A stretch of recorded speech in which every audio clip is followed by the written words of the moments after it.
حقوق العباد کی ادائیگی نہیں کی، ایک دوسرے کے ساتھ مذاق کرتے اور شریعت کے معاملات کو ہلکا جانتے۔ تو آپ بھی اپنے اطراف کے اندر جس فیلڈ کے اندر بھی آپ ہیں، پوری ایمانداری کے ساتھ حقوق اللہ کی ادائیگی کے ساتھ ساتھ حقوق العباد کی بھی ادائیگی کو لازم پکڑیے۔ اور سب سے بڑھ کر ایک ہمارا اپنے اوپر بھی حق ہے، وہ کیا ہے کہ ہم اپنی صحت کا خیال رکھنے کے ساتھ ساتھ اپنی عبادات کو لازم پکڑیں۔ کل قیامت کے دن ہم نے اپنے جسم کے بارے میں بھی حساب دینا ہے، تو اپنے تمام تر معاملات کو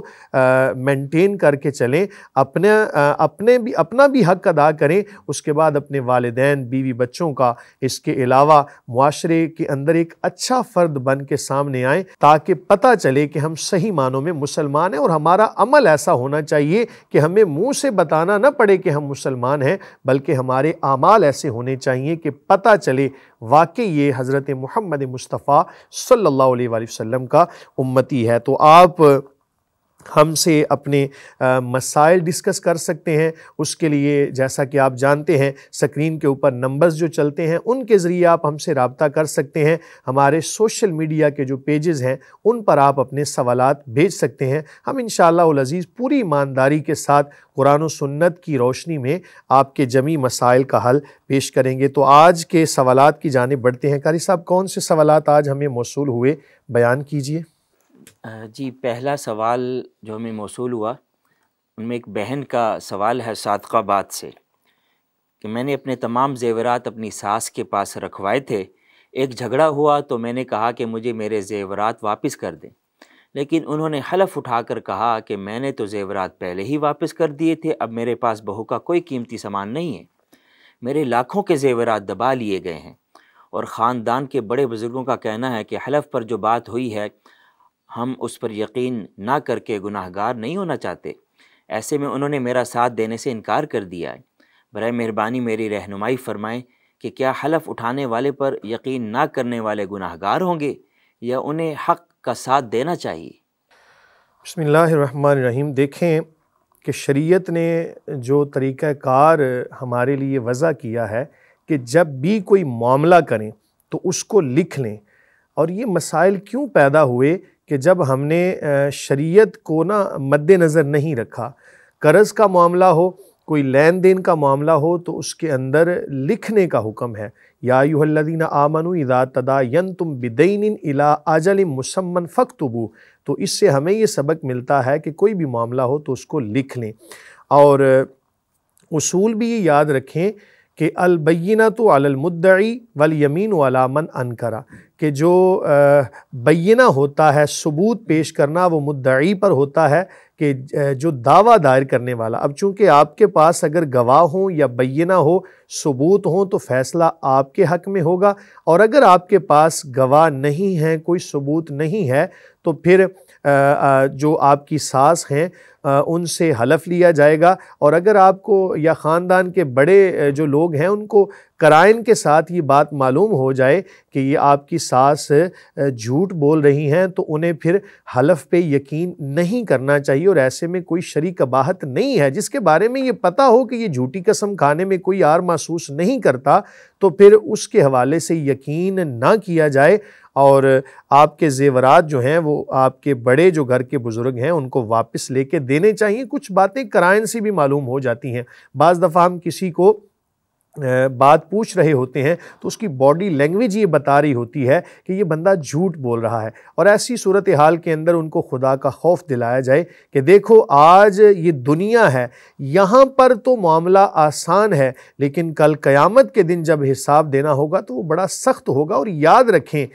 کہ دنیا کے اندر اگر کسی کا حق مارا تو کل قیامت کے دن یہ چیزیں تو ہمارے پاس موجود نہیں ہوں گی، نہ مال و دولت ہوگا، نہ کوئی بھی ایسی چیز۔ تو حضور فرماتے ہیں صلی اللہ علیہ وآلہ وسلم، جس کا مفہوم ہے کہ میری امت کا مفلس وہ ہے کہ جو قیامت میں بڑی بڑی نیکیاں لے کر آئے گا، لیکن جب اس کے لین دار آئیں گے جن کا حق دنیا میں مارا ہوگا، اس کی نیکیاں، جو بندہ آیا تھا بڑی نیکیاں لے کر، تو اس کی نیکیاں دوسرے لوگوں کو دی جائیں گی۔ جب یہ بالکل اعمال سے خالی ہو جائے گا تو پھر دوسروں کے گناہ اس پر ڈال کے حساب برابر کیا جائے گا۔ تو ڈریں اس دن سے کہ جس دن قصاص دلوایا جائے گا ہر اس بکری کا بھی کہ جس کے سینگ تھے اس نے بغیر سینگوں والی بکری کو مارا، تو کل قیامت کے دن اس کا بھی حساب لیا جائے گا۔ تو انہیں خدا کا خوف دلائیں۔ بہرحال اگر جھوٹی قسم کھا رہی ہیں تو پھر ان پر یقین نہ کیا جائے کہ یہ علامات منافقین میں سے ہے، اور کام منافقوں والے ہیں۔ ہم ان کو یہ واضح طور پر تو نہیں کہہ سکتے کہ منافق ہیں، لیکن عمل بہرحال منافقین والا ہے۔ یہ کیسے پتہ چلے گا کہ ساتھ سچ بول رہی ہیں یا ان کی بہو سچ بول رہی ہیں؟ اگر وہ مانے ہی نہ ساس تو پھر تعزیر کی جا سکتی ہے، ان کو مارا پیٹا جا سکتا ہے منوانے کے لیے۔ دیکھیں یہ چیزیں تو نا ہم خود تو ان سزاؤں کو نافذ نہیں کر سکتے، بہرحال عدالت میں مقدمہ لے کے جا سکتی ہیں۔ عدالت اس کے حوالے سے شرعی فیصلہ جو بھی کرے یا جو بھی قانونی لائحہ جو بھی قانونی تقاضے ہیں ان کو پورا کر سکتے ہیں، لیکن ہم تو انہیں خدا کا خوف ہی دلا سکتے ہیں کہ اللہ کا خوف کریں، اور جب کسی کے دل میں خوف خدا ہو نا قاری صاحب تو پھر وہ گناہ نہیں کرتا، اور اگر خوف خدا اٹھ جائے تو پھر جو مرضی کریں۔ تو یہ چیز ہے کہ انہیں خدا کا خوف ہی دلوایا جائے، تو امید کرتے ہیں ہم کہ وہ دنیا کے اندر ہی اپنا حساب برابر کر لیں۔ ٹھیک ہے، ماشاءاللہ۔ ایک اور سوال ایک بہن واربرٹن سے پوچھتی ہیں کہ اگر کوئی منت مان کر پوری نہ کرے تو کیا اس کی گرفت ہوگی؟ جی دیکھیں، منت ماننا شریعت کے اندر جائز کام ہے۔ اچھے کام کی منت ماننا جائز ہوگا، برے کام کی منت ماننا ناجائز ہوگا۔ بہرحال اگر منت مانی اور اس کو پورا نہیں کیا تو اس پر کفارہ دینا ہوگا۔ وہ کفارہ وہی ہے جو قسم کا کفارہ ہوتا ہے کہ 10 مساکین کو کھانا کھلانا، یا ان کے کپڑے، یا 3 دن کے روزے، یا ایک غلام آزاد کرنا۔ بہرحال یہ بات یاد رکھیں کہ اچھے کام کی منت مانی تو اس کام کو کیا جائے گا، اگر غلط کام کی منت مانی تو اس کام کو نہیں کیا جائے گا۔ ایسی صورت میں منت کو پورا کرنا لازم نہیں ہوگا۔ جی مفتی صاحب، ایک اور سوال جام پور سے محمد نواز پوچھ رہے ہیں کہ حال ہی میں بڑی بہن کا نکاح ہوا ہے اور 3 مہینے بعد رخصتی ہوگی، لیکن رخصتی سے پہلے ہی ان کے شوہر نے میری باجی پر پابندیاں لگانا شروع کر دی ہیں کہ فلاں سے نہ ملو، فلاں کے گھر نہ جاؤ، بلکہ خود فون پر بات چیت کرنے اور ملنے کی فرمائشیں بھی کر رہے ہیں، اور جواز یہ دیتے ہیں کہ اب میں شوہر ہوں، میری بیوی کو میری مرضی کے مطابق ہی ہر کام کرنا چاہیے۔ برائے مہربانی رہنمائی فرمائیں کہ کیا رخصتی سے پہلے شوہر بیوی پر کسی بھی طرح کا حق جتا سکتا ہے؟ دیکھیں، جب نکاح ہو گیا اور مہر ادا کر دیا گیا تو ایسی صورت میں بیوی کو اپنے خاوند کی اجازت کے بغیر کوئی بھی عمل کرنا جائز نہیں ہے۔ اب ظاہر ہے اس کی بیوی ہے، وہ اس پر اپنا حق جتا سکتا ہے، اور شریعت کی حدود و قیود کے اندر رہ کر اس پر پابندیاں لگانا شرعاً اس کا حق ہے، جائز امر ہے، روک سکتا ہے کسی سے بھی ملنے کے لیے۔ اور خاتون کو یہ چاہیے کہ اب تمام تر معاملات کے اندر اپنے خاوند کی فرما برداری کو سب سے مقدم رکھے، باقی معاملات کو بعد میں دیکھے۔ اور رخصتی کرنا یہ ایک علیحدہ معاملہ ہے۔ بہرحال نکاح ہو جانے کے بعد جب مہر ادا کر دیا گیا تو خاتون پوری طرح سے اپنے خاوند کی فرما برداری کی پابند ہے۔ جی اگلا سوال ایک بہن لاہور سے پوچھتی ہیں کہ میری شادی 2 مہینے بعد ہو رہی ہے، لیکن میرے سسرال والے چاہتے ہیں کہ ہم بارات اور ولیمہ ایک ساتھ کر لیں، جسے آج کل شلیمہ کہتے ہیں۔ اس شادی کے تمام اخراجات لڑکے اور لڑکی والے آپس میں بانٹ لیتے ہیں۔ ایسے میں میری رہنمائی کریں کہ کیا اسلام میں اس طرح بارات اور ولیمہ کی تقریبات ایک ساتھ کرنے کی اجازت ہے؟ دیکھیں، اسلام کے اندر ولیمہ کا تصور تو ہے، بلکہ ولیمہ کرنا حضور نبی کریم صلی اللہ علیہ وآلہ وسلم نے فرمایا، اس کا مفہوم ہے کہ ولیمہ کرو چاہے ایک بکری ہی کیوں نہ ہو۔ تو ولیمہ کرنا سنت ہے، اور اس کا طریقہ کار یہ ہے کہ رخصتی ہو جانے کے بعد شب زفاف گزارنے کے بعد شکرانے کے طور پر جو لوگوں کو دعوت دی جاتی ہے، کھانے کا اہتمام کیا جاتا ہے، اس کو ولیمہ کہتے ہیں۔ اس کے علاوہ اگر کوئی معاملہ کیا، بارات اور ولیمہ کو اکٹھا کر کے شلیمہ کا نام دے دیا یا کوئی بھی اس کا نام آپ بدل دیں تو اس سے عام دعوت تو مراد ہوگی، لیکن اس سے یہ نہیں ہم کہہ سکتے کہ ان کا جو ولیمے کی سنت تھی وہ ادا ہو گئی۔ ولیمہ بہرحال سنت ہے، اس کے علاوہ اگر کوئی بھی معاملہ کیا تو وہ عام دعوت ہوگی، اس سے لوگوں کو کھلانے کا ایک طرح سے ثواب تو مل جائے گا، لیکن سنت ولیمہ ادا نہیں ہوگی۔ میں ایک مشورہ آپ کو دوں گا کہ اگر کہیں کوئی ایسا مسئلہ ہو جائے، چونکہ جب رشتہ قائم ہوتا ہے نا تو پھر ایک دوسرے کی مان کے چلنا پڑتا ہے، تو اگر ایسی صورتحال ہے تو پھر آپ جیسے بھی وہ کہتے ہیں شلیمہ کا نام دے کے یا بارات اور دعوت اکٹھی کر کے، تو اس کے بعد آپ گھر کے افراد کو بٹھا لیں، جتنے بھی آپ کے گھر کے افراد ہیں، کوئی تھوڑا سا کھانا بنا لیں تو اس کو ایک سنت ولیمہ کی تقریب رکھ کے گھر کے افراد کو کھانا کھلا دیں، سنت بھی ادا ہو جائے گی۔ اور آپ کا جو پہلا مسئلہ تھا کہ خاندان کے اندر چونکہ کئی لوگ ایک بات پہ اڑ جائیں نا تو پھر اس بات کو چھوڑتے نہیں ہیں، تو یہ ایک سولوشن ہو سکتا ہے اگر آپ اس کو کرنا چاہیں۔ بہرحال سنت وہی ہے ولیمہ کرنا، باقی ایک عام دعوت ہوگی۔ سنا کہ حق مباشرت جب تک ادا نہ ہو تو تب تک ولیمہ کرنا سنت ہی نہیں، تو کیا یہ واقعی صحیح ہے؟ دیکھیں اصل طریقہ تو یہی ہے،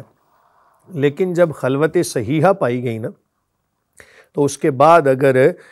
دعوت کا اہتمام کر لیا تو ہم یہ کہہ سکتے ہیں کہ ولیمہ ادا ہو گیا، ٹھیک ہو گیا۔ میں نے اس لیے کہا نا کہ بعض دیکھیں قاری صاحب کچھ چیزیں ایسی ہوتی ہیں جن کا تعلق نا ہمارے معاشرے کے ساتھ ہے، عرف کے ساتھ ہے۔ ہمارے ہاں ایسے عجیب قسم کے لوگ پائے جاتے ہیں، اللہ تعالیٰ معاف فرمائے، بحیثیت مسلمان ہم سب بہت سارے گناہوں کے اندر مبتلا ہوتے ہیں، اللہ تعالیٰ ہماری خطاؤں کو معاف فرمائے، لیکن یہ بات یاد رکھیں کہ معاشرے کے اندر کچھ ایسی خرابیاں ہیں کہ اگر شب زفاف ادا نہ ہو نا تو وہ خاوند کہتا ہے جی ولیمہ ہم کیسے جائز کریں گے، تو اس کے لیے بہت سارے ہیلے بہانے کیے جاتے ہیں۔ تو میں یہ کہوں گا کہ اگر بالفرض کوئی ایسا معاملہ نہیں بھی ہوا تو آپ گھر کے افراد کو بٹھا کے تو ایک چھوٹی سی دعوت ولیمہ رکھ سکتے ہیں، اس سے آپ کو ثواب بھی مل جائے گا اور معاشرے کے اندر جو معاملات ہیں وہ بھی احسن طریقے سے ادا ہو جائیں گے۔ جی مفتی صاحب، ایک اور سوال، ایک بہن کوہاٹ سے پوچھتی ہیں کہ میری ایک سہیلی نے بتایا کہ منگل کے دن بال کاٹنے اور بدھ کے دن ناخن کاٹنے سے گناہ ہوتا ہے، کیا واقعی ایسا ہے؟ دیکھیں بدھ کے دن ناخن کاٹنے کے حوالے سے ایک روایت ملتی ہے، ضعیف روایت ہے، کہ جس نے بدھ کے دن ناخن کاٹے تو اس کو برس کا مرض ہو سکتا ہے، تو ایسی صورت میں پرہیز کیا جائے۔ سنت یہی ہے کہ جمعرات یا جمعہ کو ناخن اور بال کاٹے جائیں، اس کے علاوہ اگر کسی نے کاٹ لیے تو ہم اس کو گناہ نہیں کہہ سکتے، چونکہ انہوں نے سوال پوچھا کہ کیا گناہ ہوگا، تو گناہ کے زمرے میں تو نہیں آئے گا۔ اگر بالفرض 40 دن پورے ہو رہے تھے اور اتفاق ایسا ہوا کہ منگل یا بدھ کا دن تھا تو ایسی صورت میں پھر بالوں اور ناخنوں کا کاٹنا لازم ہو جائے گا، اور 40 دن سے پہلے کوشش یہی کریں کہ بدھ ہو تو اس دن آپ ناخن وغیرہ نہ کاٹیں، جمعرات کو سنت پر ہی عمل کریں۔ جب اس پر عمل کرنے میں اتنا ثواب ہے، حضور نبی کریم صلی اللہ علیہ وآلہ وسلم کی ہر سنت کے اندر یقیناً کوئی نہ کوئی حکمت ایسی پوشیدہ ہے کہ جو ہماری عقل سے بھی بالا ہے، اس لیے کوشش یہی کریں کہ جمعرات یا جمعہ کو ہی بال اور ناخن تراشیں۔ اگر اس سے پہلے 40 دن ہو جائیں تو پھر بال کاٹنے یا ناخن کاٹنے میں کوئی حرج نہیں ہے۔ رہی بات منگل کی، تو منگل کے حوالے سے میری نظروں سے کوئی ایسی روایت نہیں گزری۔ ایک اور سوال مری سے پوچھتی ہیں ایک بہن کہ کیا میک اپ کیا ہو تو اس طرح وضو کیا جا سکتا ہے کہ چہرے پر صابن نہ لگائیں، صرف پانی سے چہرہ اچھی طرح گیلا کر لیا جائے تو کیا وضو مکمل ہو جاتا ہے اگر لپسٹک وغیرہ لگی رہ جائے؟ دیکھیں جلد تک پانی پہنچنا یہ ضروری ہے، کوئی بھی ایسی چیز جو جلد اور پانی کے مابین حائل ہو اس سے وضو نہیں ہوگا۔ میک اپ کو اتارنا یا کوئی بھی ایسی چیز جو چہرے یا ایسے اعضاء پر لگی ہو جن کا دھونا لازم ہے، اتارنا لازم ہوگی، اس سے وضو نہیں ہوگا۔ جی مفتی صاحب، اگلا سوال ایبٹ آباد سے محمد جنید پوچھتے ہیں کہ قصر نماز کا درست طریقہ کیا ہے اور قصر نماز کس صورت میں ادا کی جاتی ہے؟ دیکھیں قصر نماز شریعت نے ایک ہمیں چھوٹ دی ہے کہ اگر کوئی بندہ شرعی سفر کر رہا ہو تو اپنے شہر یا دیہات کے مضافات سے نکل کر اگر وہ نماز ادا کرے گا 4 رکعتی نماز، 4 رکعتی فرض نماز، تو اس کو 2 کر کے پڑھے گا، اور اس کی جو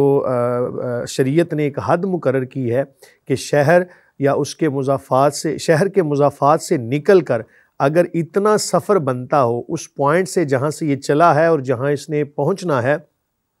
کوئی 98 کلومیٹر، اگر اتنا بنتا ہو سفر، تو یہ رستے میں جتنی نمازیں پڑھے گا 4 رکعتی فرائض کو 2 کر کے ادا کرے گا، باقی اگر سنن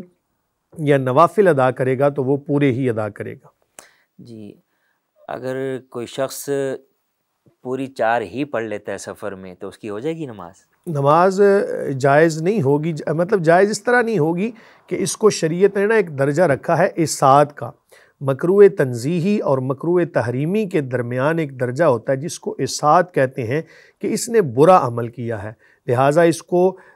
جو نماز ہے وہ قصر ہی ادا کرنا پڑے گی، پوری نماز پڑھے گا تو ایسی صورت میں اِساعت کے زمرے میں آئے گا کہ شریعت نے کہا ہے یہ برا عمل ہے۔ اس کی نماز ہوگی نہیں سرے سے؟ نماز ہو جائے گی، نماز ہو جائے گی، لیکن جیسے کہتے ہیں نا کہ برا عمل کیا ہے، نماز تو ادا ہو جائے گی، لیکن اللہ تعالیٰ نے جو رخصت اس کو دی تھی، یہ اس کی نعمت کی ناشکری کر رہا ہے، تو نعمت کی ناشکری کرنا اس میں لازم آئے گا۔ جی مفتی صاحب، اگلا سوال سلیم بشیر کراچی سے پوچھتے ہیں کہ میں دوسری شادی کرنا چاہتا ہوں لیکن میری بیوی اجازت نہیں دیتی، کیا میں بیوی سے چھپ کر دوسری شادی کر سکتا ہوں؟ شرعاً کیا حکم ہے؟ شریعت نے کسی قسم کی پابندی اس پہ نہیں لگائی کہ یہ اپنی پہلی بیوی سے اجازت لے کر دوسرا نکاح کرے۔ دوسرا نکاح کرنا اس صورت میں جائز ہے کہ جب دونوں کے حقوق ایک طرح سے ادا کرنے کی صلاحیت رکھتا ہو، انصاف بھی کر سکے، یعنی اگر ایک کو ایک طرح کا کھانا دیا ہے تو دوسری کو بھی اسی طرح کا کھانا دے، ایک کو ایک طرح کی رہائش دی ہے تو اسی طرح کی رہائش کا بندوبست دوسری کے لیے بھی کر سکے، اور پھر اوقات کی تقسیم کو بھی ملحوظ خاطر رکھے کہ اگر ایک رات ایک کے پاس گزاری ہے تو دوسری کے پاس بھی اتنا وقت گزارنا اس کے لیے لازم ہوگا۔ اور حضور نبی کریم صلی اللہ علیہ وآلہ وسلم کا فرمان ذی وقار ہے جس کا مفہوم ہے کہ جس بندے کی زیادہ ازواج ہوں ان کے مابین انصاف نہ کرے تو کل قیامت کے دن فالج زدہ ہو کر آئے گا کہ اس کا ایک حصہ کام نہیں کر رہا ہوگا۔ اس لیے اس وعید کو بھی سامنے رکھتے ہوئے پھر دوسری شادی کا فیصلہ کریں، دوسری، تیسری، چوتھی کا جائز تو ہے۔ بہرحال اگر کوئی قانونی رکاوٹ درمیان میں ہو تو اس کے حوالے سے کسی وکیل صاحب سے رجوع کریں۔ شرعی طور پر پہلی بیوی کی اجازت لینا، یہ اس کی شریعت نے کوئی پابندی نہیں لگائی، مرد آزاد ہے، ایک سے بھی کر سکتا ہے، 2 سے 3 سے 4 تک نکاح کر سکتا ہے۔ جی اگلا سوال ہم شامل کرتے ہیں۔ علی رضا چنیوٹ سے پوچھتے ہیں کہ میری ماں نہیں چاہتی کہ میں داڑھی رکھوں، ایسے میں مجھے کیا کرنا چاہیے؟ اگر میں اپنے والدین کی مرضی کے بغیر ایسا کوئی عمل کرتا ہوں تو کیا میں گناہ گار ہوں گا؟ جب حقوق اللہ اور حقوق العباد آپس میں ٹکرا رہے ہوں، اور اس میں دیکھیں نبی کریم صلی اللہ علیہ وآلہ وسلم کی سنت ہے داڑھی شریف رکھنا، تو ماں یا باپ اگر منع بھی کر رہے ہوں تب بھی رسول اللہ صلی اللہ علیہ وآلہ وسلم کی سنتوں پر عمل کرنے میں ہی عافیت ہے۔ والدین کو احسن طریقے سے سمجھاتے رہیں، اور امید کرتے ہیں ہم کہ آپ کے والدین کو یہ بات سمجھ آ جائے گی، اور مومن تو ہوتا ہی وہ ہے کہ جو اپنے والدین حتیٰ کہ اپنی جان سے بھی زیادہ حضور نبی کریم صلی اللہ علیہ وآلہ وسلم کے ساتھ محبت کرے۔ ایمان کی تکمیل ہی تب ہوتی ہے، تو اپنے والدین کا بھی ادب ملحوظ خاطر رکھیں اور نبی کریم صلی اللہ علیہ وآلہ وسلم کی سنت پر عمل کرتے ہوئے چہرے پر داڑھی شریف سجائیں، انشاءاللہ اس کی بے شمار برکتیں ہوں گی۔ شکریہ مفتی صاحب، اور آپ سب احباب کا بھی بہت شکریہ جو اپنے سوالات ہمیں بھیج رہے ہیں۔ امید ہے مفتی صاحب کے قرآن و سنت کی روشنی میں دیے گئے جوابات سے آپ کو خوب رہنمائی ملی ہوگی، اور آپ سب سے گزارش ہے کہ اگر آپ اپنے دینی، شرعی اور معاشرتی معاملات میں رہنمائی چاہتے ہیں تو مفتی آن لائن میں اپنے سوالات ہمارے اسکرین پر دیے گئے نمبر پر بھیجیں، یا آپ ہمارے سوشل میڈیا پلیٹ فارم پر بھی ہم سے رابطہ کر سکتے ہیں۔ آج کی ویڈیو اگر پسند آئی ہو تو ہمارے چینل کو سبسکرائب کریں، ویڈیو کو زیادہ سے زیادہ لائک کریں اور شیئر کریں۔ جزاک اللہ خیرہ۔